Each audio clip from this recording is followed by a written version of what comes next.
ver las malformaciones del oído interno y el implante coclear. Entonces, este fue el artículo que utilicé para revisar las malformaciones del oído interno. Lo recomiendo, está muy chévere.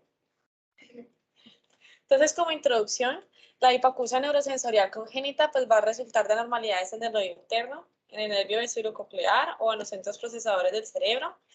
Tiene una etiología genética en aproximadamente el 50% de los pacientes o se ha visto en relación a infección en la etapa gestacional y se ha identificado el principal virus, el citomegalovirus, pero también pues no se ha identificado alguna causa específica y se cree también que tiene una etiología multifactorial. La tomografía es la imagen de elección para la anatomía ósea y las malformaciones del oído interno, y pues también porque nos ayuda a planear la técnica quirúrgica y a evaluar variantes anatómicas. Y la resonancia magnética se utiliza más para evaluar el laberinto membranoso y el octavo par. Entonces, un pequeño repasito de anatomía. El oído interno comprende pues el laberinto óseo que va a encerrar el laberinto membranoso. Entre el laberinto óseo y el laberinto membranoso hay un espacio que está lleno de líquido y ese líquido se llama perilinfa, y en el laberinto membranoso también pues hay un espacio que está lleno de líquido y ese líquido se llama endolinfa. Entonces el laberinto óseo comprende el vestíbulo, la cóclea, los canales semicirculares superior, lateral y posterior, el acueducto vestibular con su porción que es el ducto endolinfático y el saco endolinfático, y el acueducto coclear que no se ve representado pues en la imagen. Acá también vemos representada la ventana oval y redonda. Y pues el vestíbulo, la porción central del laberinto óseo. En tomografía lo vamos a visualizar así. Entonces aquí vemos representado el conducto auditivo interno, la cóclea con su vuelta apical y media. Aquí en la mitad estamos viendo esta porción ósea que se llama modiolo, que es en donde va a estar girando las vueltas. Esta es una imagen axial de una tomografía de un oído izquierdo y aquí vemos representado el vestíbulo. Y esta es el mismo paciente, pero en un corte coronal, en un eje coronal, en donde podemos ver representadas las vueltas de la cóclea. Y este es un eje coronal del mismo paciente en un corte más posterior, en donde vemos el vestíbulo, la primera vuelta basal de la cóclea y el canal semicircular superior y lateral. Y acá esta imagen la traje para poder representar el acueducto vestibular, que recuerden que debe tener, que debe ser del mismo tamaño del canal semicircular posterior o pues menor. La cóclea es el órgano de la audición, tiene 2 vueltas y media a 2.75 vueltas alrededor del modiolo. Y adentro de la vuelta hay una lámina ósea espiral que divide en la escala vestibular y la escala timpánica. Aquí pues está representado el conducto auditivo interno y este es un eje sagital oblicuo en donde se ve representado el conducto auditivo interno con los nervios pues que ingresan sobre él. Entonces recuerden que él se divide en 4 cuadrantes. Esta es la parte anterior, esta es la parte posterior de la imagen. Entonces en el cuadrante anterosuperior tenemos el nervio facial, en el cuadrante anteroinferior tenemos el nervio coclear, y en el cuadrante posterior superior está el vestibular superior y el posterior inferior está el vestibular inferior. Entonces, el desarrollo del oído interno se va a desarrollar de una plácula óptica desde la 3ª semana. A la 8ª semana se va a ver el desarrollo completo de la cóclea. A la semana 11 se va a ver el desarrollo completo del vestíbulo y los canales semicirculares, formándose primero el canal semicircular superior y posterior y luego el canal semicircular lateral. A la semana 23 va a haber una osificación del laberinto completo y a la semana 26 va a estar desarrollado por completo el oído interno. Entonces ahora sí vamos a ver las malformaciones en sí del oído interno. Primero tenemos la aplasia laberíntica completa o aplasia de Mitchell. Pues antes se reconocía así porque Mitchell fue el primero en describir en 1863. Es la forma más severa de deformidad del oído interno y está causada por la detención del desarrollo de la placa óptica durante la tercera semana de gestación.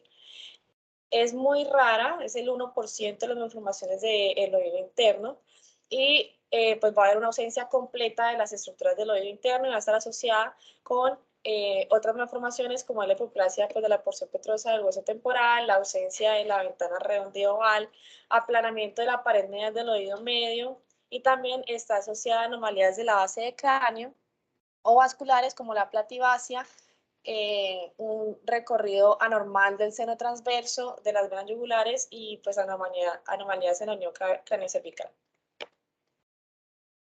Entonces en la imagen vamos a ver pues una cavidad ósea en donde debería estar el oído interno.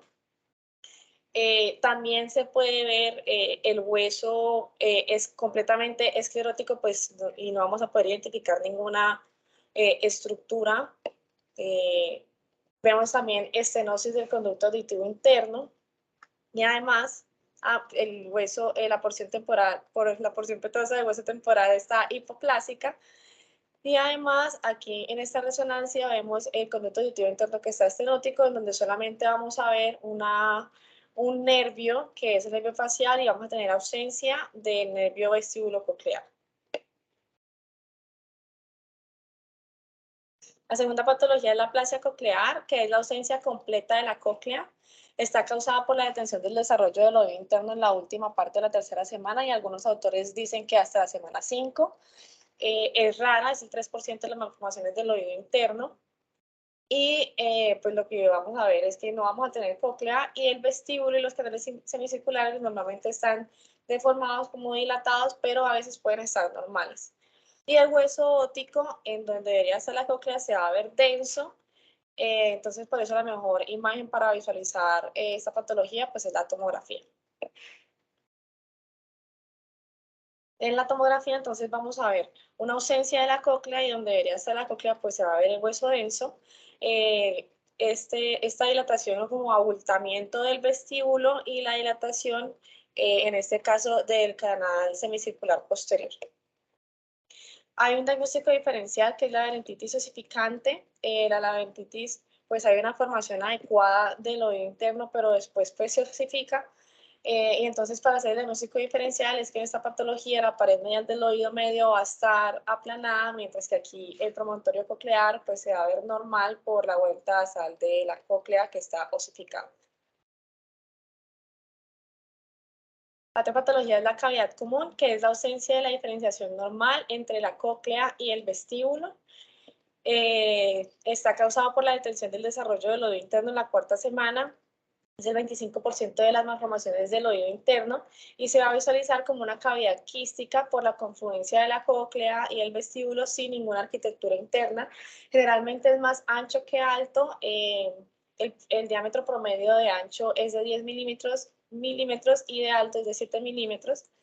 Y los canales semicirculares también pueden estar malformados, pero pues en ocasiones pueden estar pues, normales.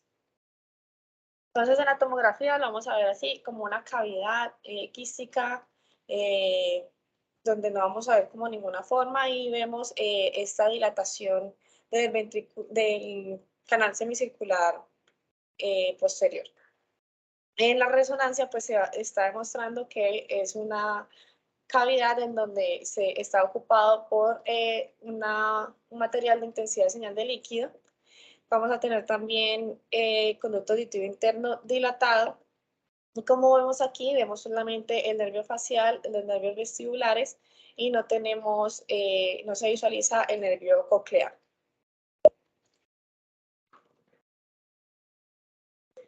Luego están las displasias cocleares. Está primero la partición incompleta tipo 1. Es una malformación quística cocleovestibular y está causada por la detención del desarrollo del oído interno en la quinta semana. Es rara, se da en el 6% de las malformaciones del oído interno. Lo que vamos a ver es una ausencia completa del modiolo y un aspecto quístico de la cóclea, el vestíbulo se va a ver dilatado y va a dar como una figura en 8. Vamos a tener como vamos a diferenciar la partición incompleta del tipo 1 con la cavidad común, porque en este caso sí vamos a poder ver una imagen de vestíbulo y de cóclea y no solamente como una cavidad quística y sin forma.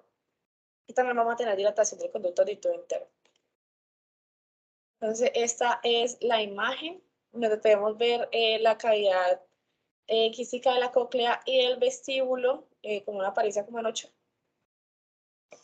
Aquí también en esta imagen está demostrando que hay efusión de las celdillas mastoideas y del oído medio. Y en la resonancia magnética vamos a ver la dilatación del conducto auditivo interno. Es la cavidad quística de la cóclea y pues vemos también que aquí no se ve ninguna estructura ósea que nos diga que hay un modiolo presente. Generalmente en esta patología hay dehiscencia de la placa cribosa, que es la que separa la cóclea del conducto auditivo interno. La hipoplasia coclear está causada por una aberración del desarrollo del conducto coclear en la sexta semana, es el 15% de las malformaciones del oído interno, y lo que vamos a ver es una cóclea pequeña de tamaño variable, protruyendo del vestíbulo. La mencionaban como un brote vestibular, y se va a ver una cóclea, pero solamente se puede ver o una vuelta ahí parcial. El vestíbulo y los canales semicirculares pueden estar mal formados, pero también se pueden encontrar normales. Entonces vemos aquí, también podemos encontrar, bueno, vemos aquí este vestíbulo que se encuentra disminuido de tamaño y esta imagen como que protruye del vestíbulo, que es ese brote coclear.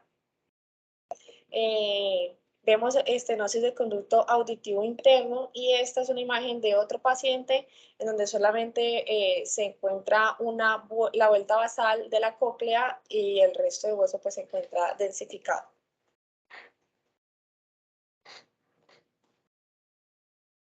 La otra displasia coclear es la partición incompleta tipo 2, también llamada deformidad de Mondini.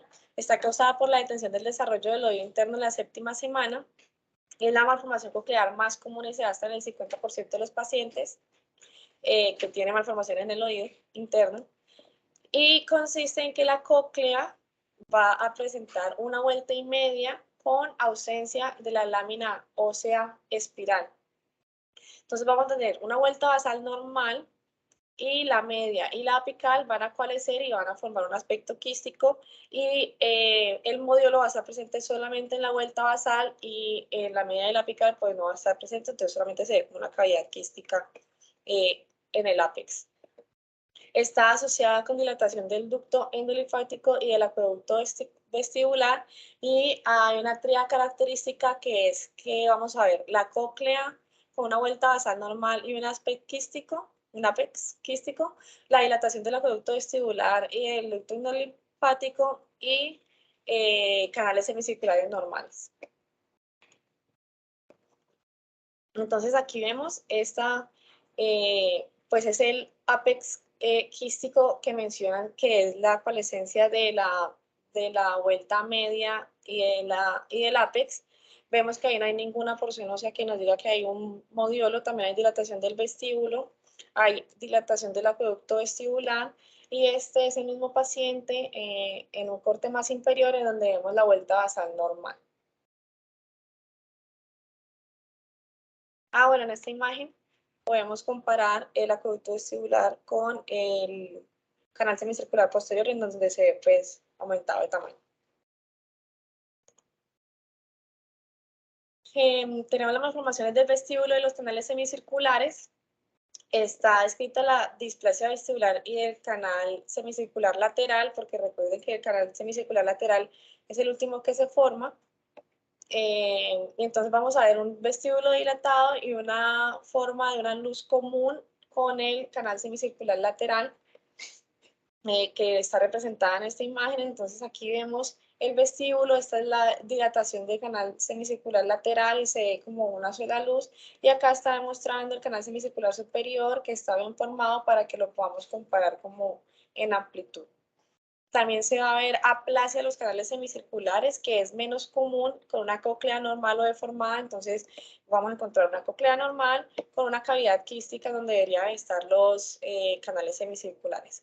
Y esta anomalía está frecuentemente en relación con los pacientes que tienen síndrome Charge, que es un conjunto de patologías que es coloboma, anomalías cardíacas, atresia coanal, retardo del crecimiento y el desarrollo, y anomalías del odio de los genitales.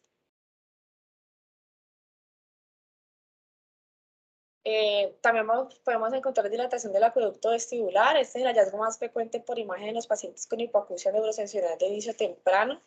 Es bilateral hasta el 90% de los pacientes, pero puede ser asimétrica y está causada por la detención del desarrollo del odio interno en la 7ª semana, pero el acueducto vestibular, su desarrollo continúa hasta después de la gestación, entonces también puede ser adquirido. Nos dan una medida para decir, pues, como objetivizar que el acueducto vestibular es normal, que es, si es menor de 1,5 milímetros es normal, si no, pues se encuentra dilatado, pero lo común es, pues, comparar con el canal semicircular posterior, porque deben ser como del mismo tamaño. Entonces aquí tenemos una dilatación del ducto endolinfático y el saco endolinfático, y que vemos que está mucho más prominente que el canal semicircular posterior. Generalmente, pues esta patología viene acompañada de otras anomalías. Y por último tenemos las anomalías del conducto auditivo interno y el nervio coclear. Pues en el conducto auditivo interno, el promedio de su amplitud es entre 4 y 8 milímetros, y se habla de estenosis cuando es menor de 2 milímetros. Puede tener septos óseos, y en las anomalías del nervio coclear están descritas 3. La primera es la estenosis del conducto auditivo interno con ausencia del octavo par, como les mostré en esta imagen, pues que ya les había mostrado anteriormente, que es una estenosis del conducto auditivo interno donde solamente vemos el nervio facial y no se ven ni el nervio coclear ni los vestibulares. Y la tipo 2 es un nervio vestibulococlear común con hipoplasia o aplasia de la rama coclear, y esta se divide en dos. Uno, si está asociado a otras malformaciones, o 2B, si es solamente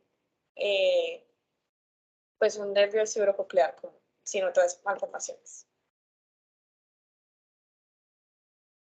Esta es una tablita en donde están como todos los tipos de malformaciones con la semana gestacional de origen, las manifestaciones y el porcentaje de los pacientes afectados, como para que la tuvieran por ahí. Y bueno, y ahora vamos a ver el implante coclear. Este fue el artículo que revisé para mirar el implante coclear. Entonces, en el implante coclear vamos a clasificar estas malformaciones del oído interno en la clasificación de Ramos, que se va a dar respecto a sus implicaciones para la viabilidad de la cirugía del implante coclear. Están divididas en 3. La primera son las malformaciones graves que constituyen contraindicaciones quirúrgicas, como lo son la aplasia laberíntica, la aplasia coclear y la deficiencia del nervio coclear. La segunda son las malformaciones mayores que contribuyen a mayores riesgos de complicaciones, como son la cavidad común y la hipoplasia severa, porque en esas patologías pues se va a ver un riesgo aumentado de meningitis, de fístula o de desplazamiento del electrodo. Y están las malformaciones menores, que en donde están las displasias cocleares, las anormalidades del acueducto y las anormalidades en el vestíbulo. Entonces, ¿qué es el implante coclear? La primera implantación fue en 1960 y se utilizó un sistema de un solo electrodo. Este sistema solamente detectaba sonido y a veces reconocimiento de voz. Ahora se utilizan dispositivos multicanal que permiten mejores resultados auditivos y grados más altos de percepción de palabras. Entonces, ahora estos dispositivos multicanales tienen dos porciones, la externa y la interna. La externa está compuesto por el procesador de discurso, que tiene el micrófono, la batería y el chip de cómputo, que es el que va a analizar y transformar el sonido en impulsos eléctricos que se va a transmitir a través de ese transmisor a el componente interno del sistema. Y en el interno vamos a tener esta, que es la antena, que es la que va a recibir las señales enviadas a través de la piel. Este que es el estimulador, que es el que va a entregar por el cable como la información hasta los electrodos distal, y esta formación de electrodos distal va a estar enredado en la cóclea. Entonces la técnica, ellos lo que hacen es hacer una incisión retroauricular y ahí crean un bolsillo perióstico para asegurar el dispositivo interno. Luego hacen una mastoidectomía hasta el receso facial, ahorita les muestro, para llegar al oído medio. Y cerca de la ventana redonda acceden a la cóclea. Hay algunos dispositivos que tienen un electrodo extracoclear y ese electrodo lo ponen debajo del músculo temporal. Entonces la tomografía lo vamos a ver así. Este es el componente interno que va a estar localizado en el bolsillo perióstico, bien pues asegurado. Este es el electrodo extracoclear que se coloca por debajo del hueso del músculo temporal. Y así es como es el abordaje quirúrgico. Primero se hace una mastectomía con ingreso del electrodo. Aquí se ve esta curvita porque ahí se ha enredado un poquito pues el electrodo. Continúa hasta el receso facial y aquí podemos ver la ventana redonda y la idea es hacer una cocleostomía en la porción inferoanterior de la ventana redonda e ingresar la formación de electrodos distal a la vuelta basal. Y ahí es donde debería estar posicionado. Entonces, ¿qué es lo que nos piden los cirujanos en el reporte? Pues aparte de la descripción adecuada de las malformaciones, entonces nos dicen que, por favor, si la malformación es bilateral, cuál oído interno tiene las estructuras más normales y cuál tiene el nervio coclear más largo. Si hay un curso aberrante de la arteria carótida interna del bulbo yugular elevado dehiscente, un curso aberrante del nervio facial y pues el canal del nervio facial dehiscente, porque todo esto nos va a ayudar pues a la planeación quirúrgica y a evitar complicaciones. Que reportemos si hay efusión mastoidea y del oído medio, y también el grado de neumatización de la mastoides y el desarrollo del oído medio.